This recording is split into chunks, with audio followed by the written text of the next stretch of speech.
दोस्तों, आज का हमारा विषय है, अगर आप पे SC/ST एक्ट लगाए तो उस SC/ST एक्ट से कैसे बचे और वो कौन सी परिस्थितियाँ या सिचुएशंस हो सकती है जिनमें आप SC/ST एक्ट से बच सकते हैं।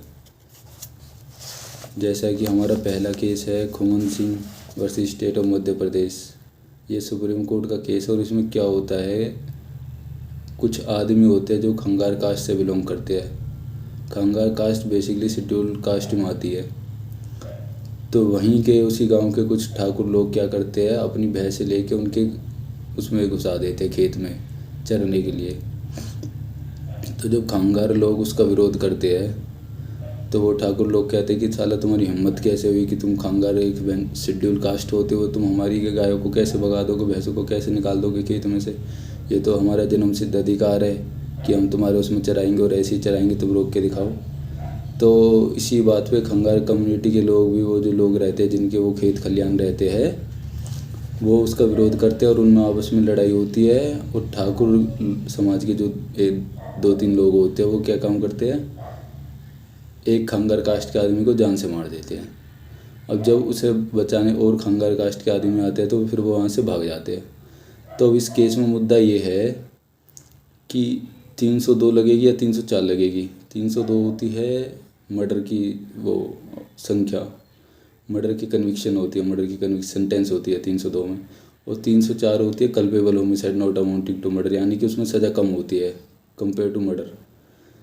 तो अब इसमें होता क्या है, हमारा मुद्दा यहाँ ये नहीं है कि 302 लगेगी या 304 लगेगी, इसमें जो भी लगे। हमारा मुद्दा है कि SC/ST एक्ट लगेगा नहीं लगेगा, क्योंकि अगर उस पर SC/ST एक्ट लगता है तो उसकी जो सज़ा है वो उम्र कैद हो सकती है। इसी के बेसिस पे सुप्रीम कोर्ट को इस केस में ये डिस्कस करना था कि इसमें लगनी चाहिए या नहीं लगनी चाहिए SC/ST एक्ट।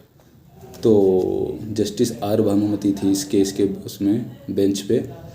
तो जस्टिस R भानुमति ने ये ऑब्जर्वेशन दिया इस केस में कि सिर्फ मात्र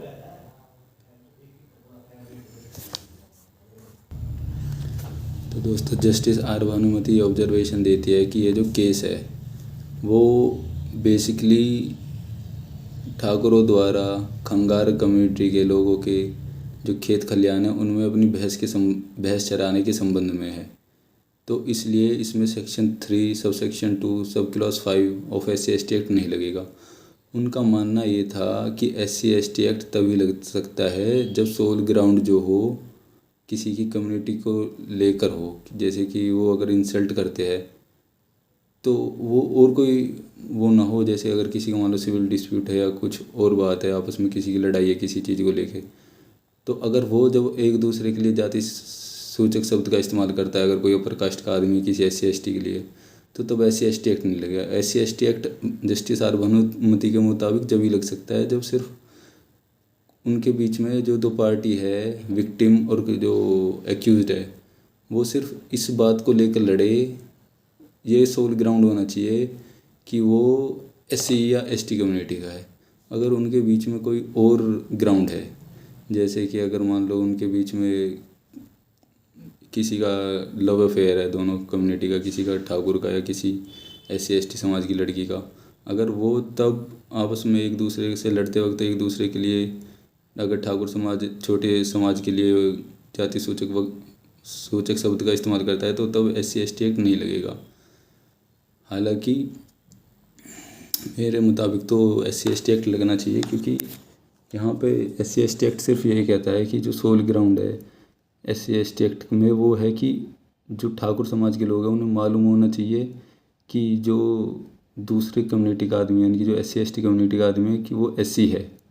सिर्फ इसी बेसिस पे SC/ST एक्ट लग जाएगा।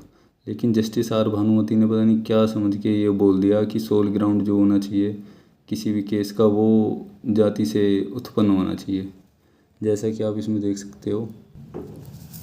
क्योंकि दोस्तों, जो section 3 sub section 2 section 5 sub clause 5 में बात करी गई है, वो कहता है कि कोई भी आदमी कोई ऐसा अपराध करता है IPC के अंदर, IPC इंडियन पीनल कोड के अंदर, जिसमें सज़ा 10 साल या उससे ज़्यादा है, और वो ऐसा अपराध किस पे करा जाता है, SC या ST कम्युनिटी के आदमी पे, ये जानते हुए कि वो SC/ST का कम्युनिटी का आदमी है, तो उसको जो सज़ा है वो इम्प्रिजनमेंट फॉर लाइफ मिलेगी, प्लस फाइन भी होगा उसके ऊपर।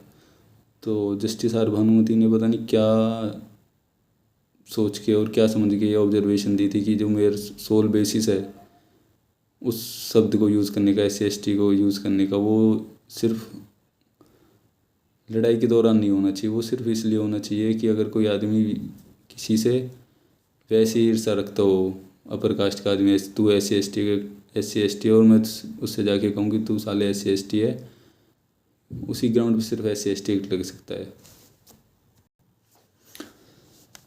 अब इसी के बेसिस पे दोस्तों एक और सुप्रीम कोर्ट में अपील आती है। उसमें क्या होता है, एक केस होता है Hitesh Verma versus state of Uttarakhand. इसमें क्या होता है, दो लोगों के बीच में एक सिविल डिस्प्यूट चल रहा रहता है प्रॉपर्टी को लेके। तो जो दोनों पार्टी रहती है, एक अपर कास्ट रहती है और एक कम्युनिटी SC रहती है। तो जो SC के लोग हैं वो वहाँ रह रहे होते हैं उस प्रॉपर्टी में, तो अपर कास्ट के लोग आके उनसे गाली गलौज करते हैं, उनको धमकाते हैं, उनको गाली देते हैं। तो इसको लेके वो FIR होती है। FIR होने के बाद जो अपर कास्ट के लोग हैं वो जाते हैं हाई कोर्ट। हाई कोर्ट से उनकी प्ली रिजेक्ट होती है क्वैशिंग की FIR को लेके। फिर अपील पहुंचती है सुप्रीम कोर्ट। तो सुप्रीम कोर्ट में जब बहस होती है इस बात पे लेके कि इसमें होता है जो आपका सेक्शन इन्वोक होता है वो होता है section 3 subsection 1 clause R of SC ST act, जो कहता है कि अगर कोई आदमी अपर जाति का आदमी किसी SC और ST कम्युनिटी के आदमी को जाके कोई गाली गलौज करता है, उसके साथ बदतमीजी करता है, तब ये सेक्शन लगता है। तो इसमें एक और है कि जो गाली गलौज करता है अपर कास्ट का आदमी, वो विद इन पब्लिक व्यू होना चाहिए।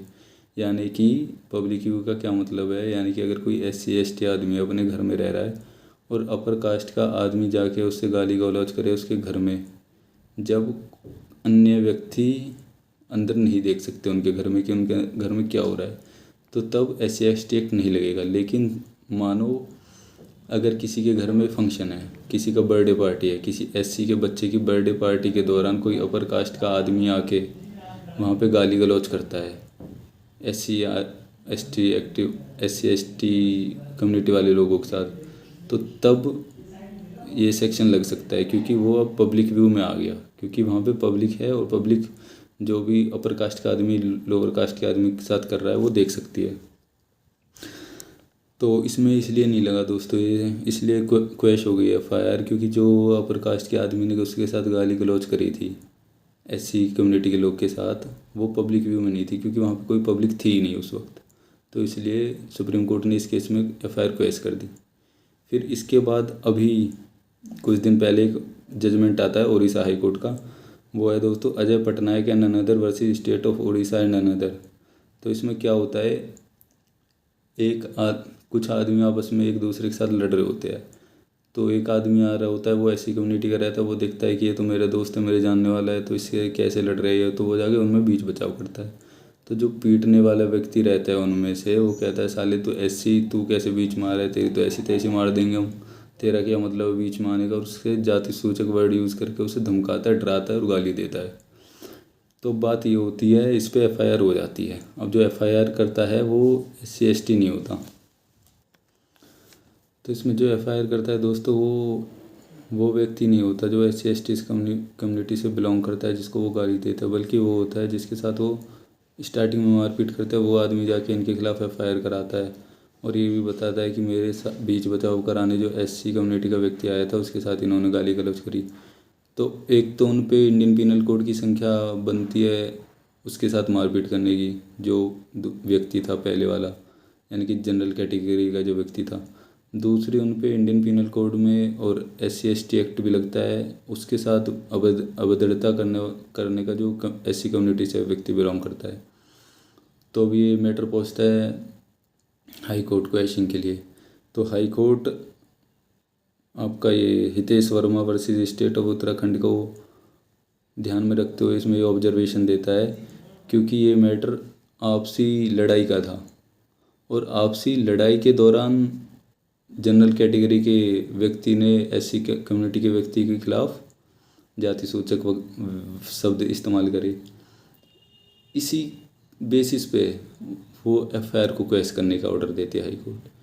हाई कोर्ट का मानना ये था कि अगर कोई भी ऐसी सिचुएशन है जिसमें पहले से कोई लड़ाई चल रही है, विवाद चल रहा है दो पार्टियों में, और फिर किसी SC या ST कम्युनिटी के लोगों के खिलाफ जाति सूचक शब्द का इस्तेमाल होता है, तो वहाँ पे SC/ST एक्ट की धारा नहीं बनती, बल्कि जो इंडियन पीनल कोड है उसी की सिर्फ धारा बनती है, जो कि मेरे हिसाब से सरासर गलत है। क्योंकि जो हमारा सेक्शन 3 है SC/ST एक्ट का, वो तो मतलब ये भी नहीं कहता कि नॉलेज भी होनी चाहिए। अगर जैसे जनरल कैटेगरी का व्यक्ति है और उसको ये भी नहीं मालूम कि ये आदमी SC कम्युनिटी का है या ST कम्युनिटी का है, और वो ऐसे अपने मन में सोचता है या उसको देख के लगता है कि ये SC/ST कम्युनिटी का व्यक्ति है, और वो उसी बेसिस पे उनको कुछ कहने लगता है कि तू SC है या तू ST है, ऐसी कुछ कहता है, तो तब भी उस पर SC/ST एक्ट लग सकता है।